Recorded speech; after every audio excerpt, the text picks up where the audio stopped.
Well, welcome back to my channel, Cassholes. Today, I'm gonna tell you a story about the time Max, my dog, was basically eaten alive and how that transpired. It's a good story. I don't know why I haven't told this story yet. This story, like, I was traumatized. Maybe it's because I'm so slightly traumatized that I haven't told it. I don't know, but we're telling it today.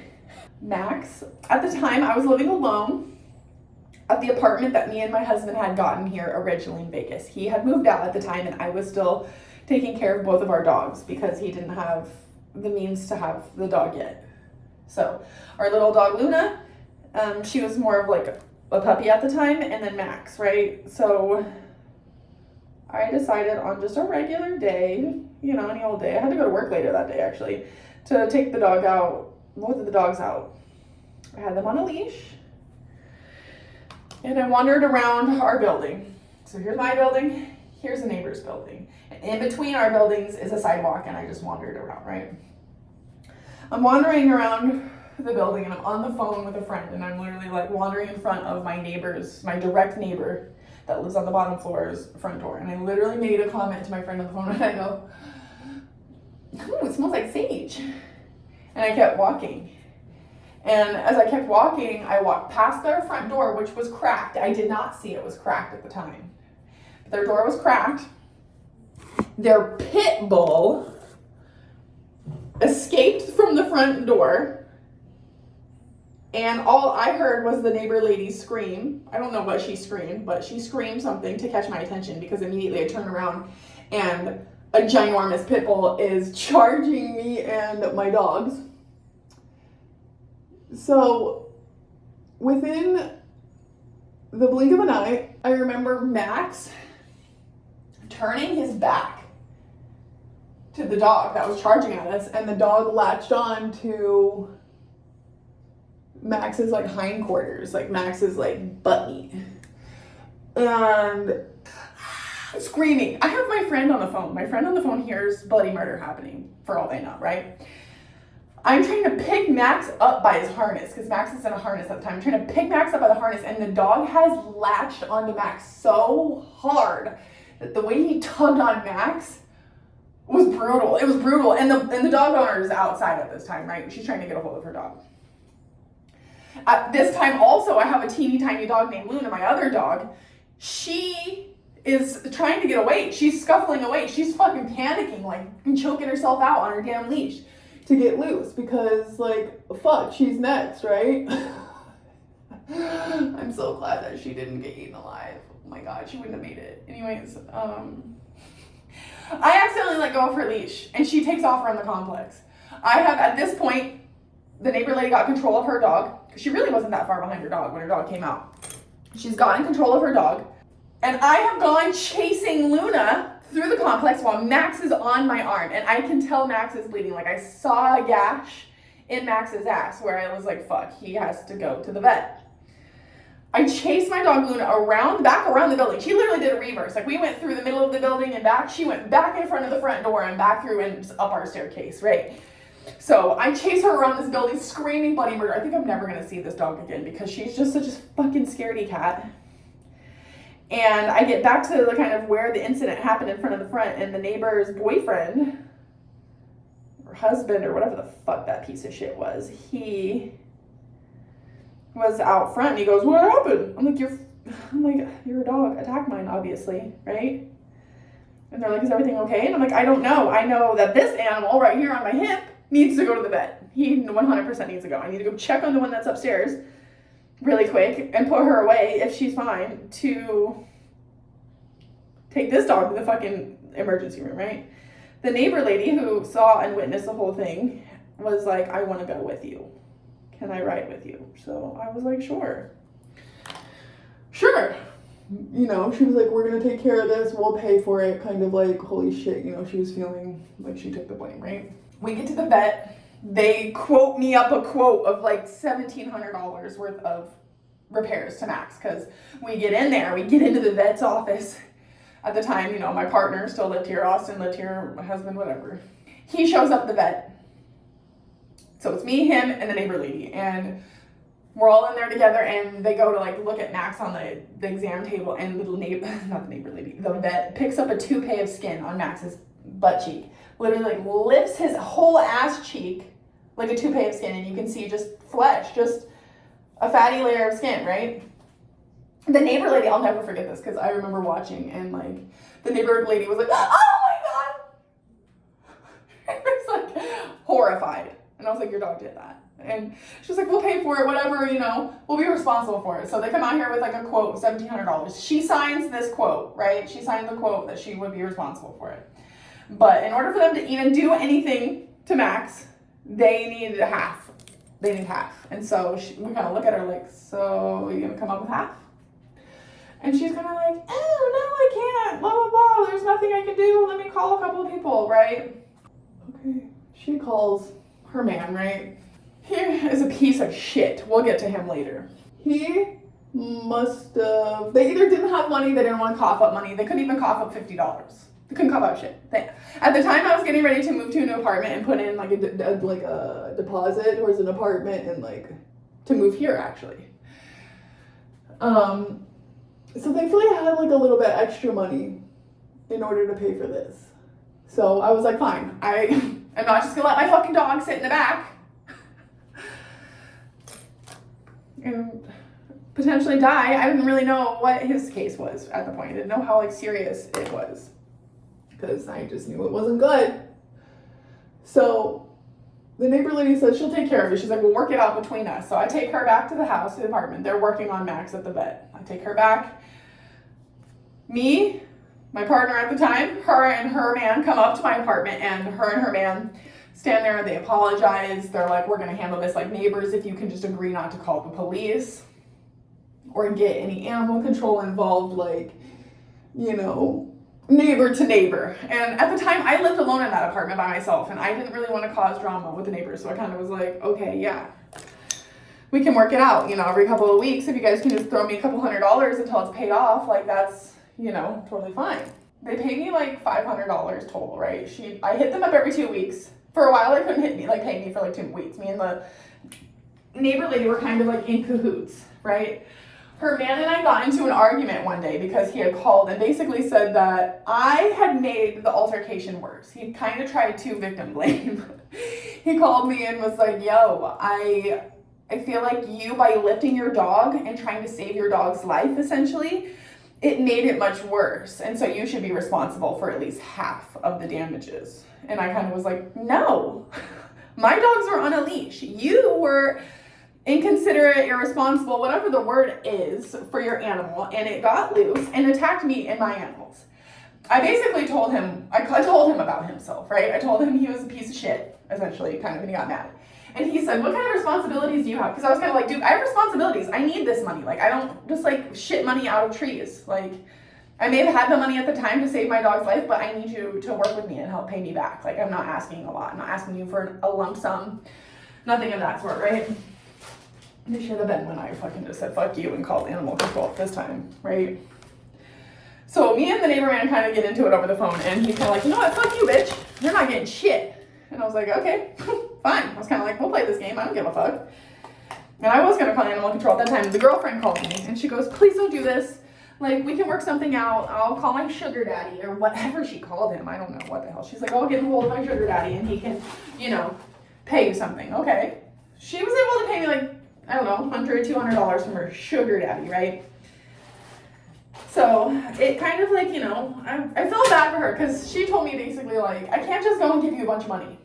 Like, my man has to, basically all the money that comes into this household has to come through him. And at the time I felt like, ew, that's so toxic and gross, and like that guy sounds like shit.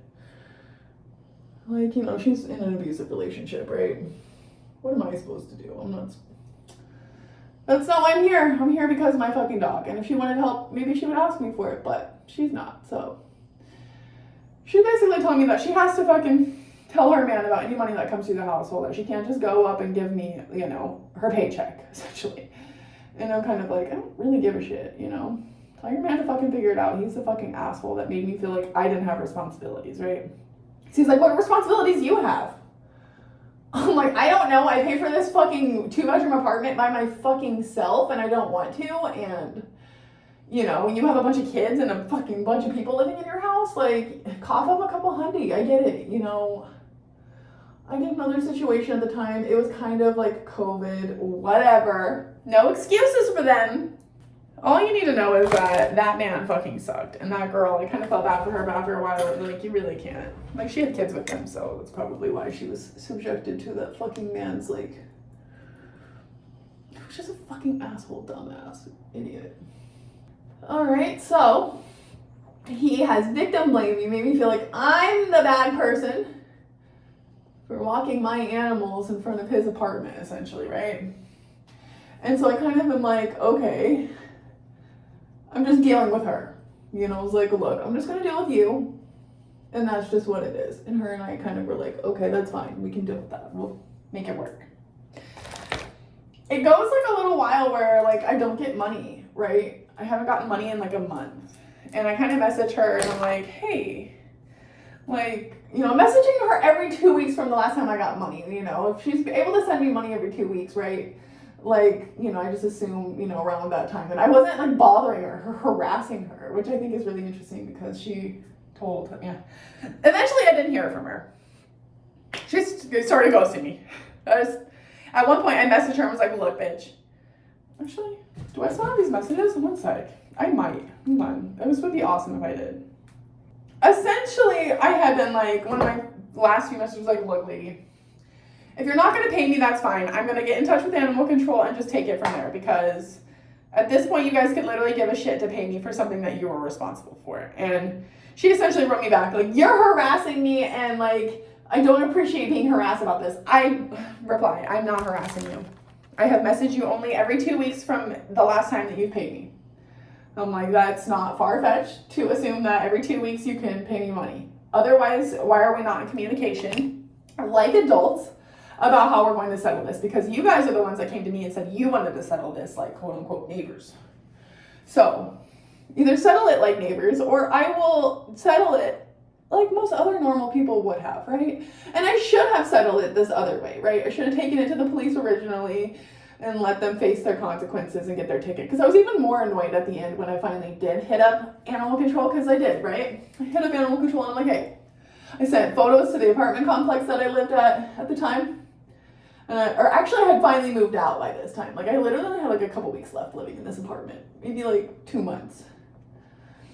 So I had finally like messaged the complex and messaged animal control photos of what happened, explained the incident, and, you know, they eventually got in trouble, right? Animal control goes over to talk to the owners, and animal control calls me like, the owner said that they actually communicated to you that they weren't going to be able to pay you for the month of such and such. I'm like, no, the last message I have from them says this. And I like read it to her. Like, if they were actually in communication with me about it, I would have a message being like, hey, sorry, we're not going to be able to pay this month. Not just like going totally radio silent, okay?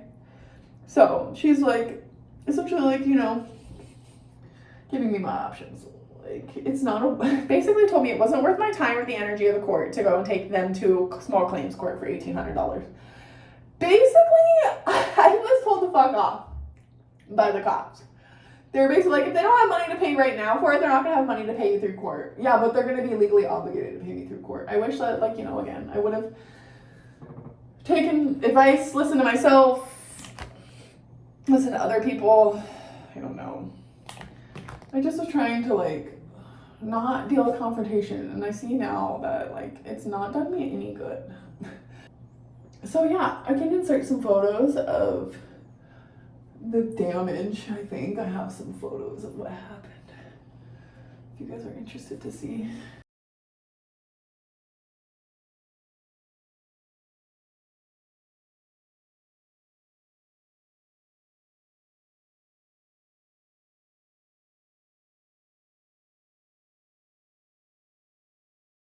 Ooh, cute. I look like a ghost. So, make sure your fucking dogs are leashed. Don't fucking open your door when you're burning sage if you have a fucking pit bull and you're not supervising it. Just be a good neighbor. Call the fucking cops when shit goes down. I hate to say that, but if my dog gets attacked again, or if my dog gets attacked again, I will not hesitate to shove my fucking foot up that dog's fucking mouth, down its throat, up its ass. Like, I've already thought about it. Like, the type of fucking turmoil that put me through, I will legitimately be, like, throat kicking this dog in the face. Like, that might not be good for the situation at hand, but I don't really care. Because that was crazy. Like, you weren't there. Oh yeah, and I forgot to tell you, it was like I said, I was on the phone with my friend. The attack stops happening, right? And I just am like, I gotta go. I'll talk to you later. And I hang up after they just heard me losing my mind. That's pretty much the story. I got fucked. They only paid me $500, and I ended up fucking eating the rest. All right. When I did call animal control, these fuckers got a ticket for like 50 funky ass dollars. Their dog is not required to wear a muzzle. Their dog is not required to go through any training. Their dog was not required to do anything through the state of Nevada for this situation in which they put my animal through. Essentially, their dog goes on a naughty list for about 6 months, and if another incident happens within 6 months, then something else happens. Unfortunately, it sounds like this incident had happened almost again another time near this apartment complex in which I lived at the time. And there was people that likely didn't say anything to the police because it didn't become a serious issue. But the neighbor lady did confess to me that this wasn't the first time that her dog was aggressive towards other animals, and that she was not able to trust this dog herself, and they basically kept it on a front porch. Like, they had a back porch or, like, you know, a patio area. I never saw the dog go for a walk ever. I guess maybe a couple of times I saw it go on a walk, but it really just like went to the bathroom outside on that porch. So it didn't live a good life. It wasn't socialized, is what I'm saying. I honestly have nothing against the pit bull. Unfortunately, that's how that story played out. Max endured multiple stitches in his butt area, whatever it is, his rump zone. He and I spent a couple of months doing regular daily baths where I would load him into the bathtub, not into the bathtub, I would load him into the sink and I would spray, I believe it was cold water at the time. I would spray cold water on his wound area in order to promote like blood flow and like just, I guess, healing. I don't know. It was something we did every day. Until they took the stitches off. I think I did it for a really long ass time, to be honest. And I think it was after the stitches. We literally took those little baths every fucking day for a long ass time. He had his skin stapled back together, right? That skin died. That skin died. It crusted up. And it ended up being cut off and falling off. Most of it fell off through the baths that we were doing. And the other just legitimately was taken off at the vet. Now Max is fine. Actually, a lot of the hair in that area where his scar is has grown back. He had like a big space, probably about this big, and by the time now it's probably about this big. I remember when me and the vet, we took the stitches out and the staples out and it was all like healed up for the last time. We basically high-fived each other because she was like, damn, I did not think it was gonna look this good by the time we were done. So she was like, basically kudos to me for being the dopest dog mom. So pat me on the back. Be safe. Be safe out there in the streets. Socialize your pets early. Take them to the dog park early in life because that situation could have easily been avoided if that dog was socialized. I hope you have a good day. I hope you enjoyed this story. It's not a good one. It's really sad. But thankfully Max is alive. He survived. Come here. He looks dead right now. Max. His tongue is out. He looks hilarious. He looks hilarious right now. I love you. Put your little tongue in. I love you. So he's fine. He's fine. He's good. He's good. Here's a scar. I can barely see it. Show him your scar, Max. Do you see the scar? Do you see his scar tonight? Sorry I woke you up. Have a beautiful day. I'll see you in the next video.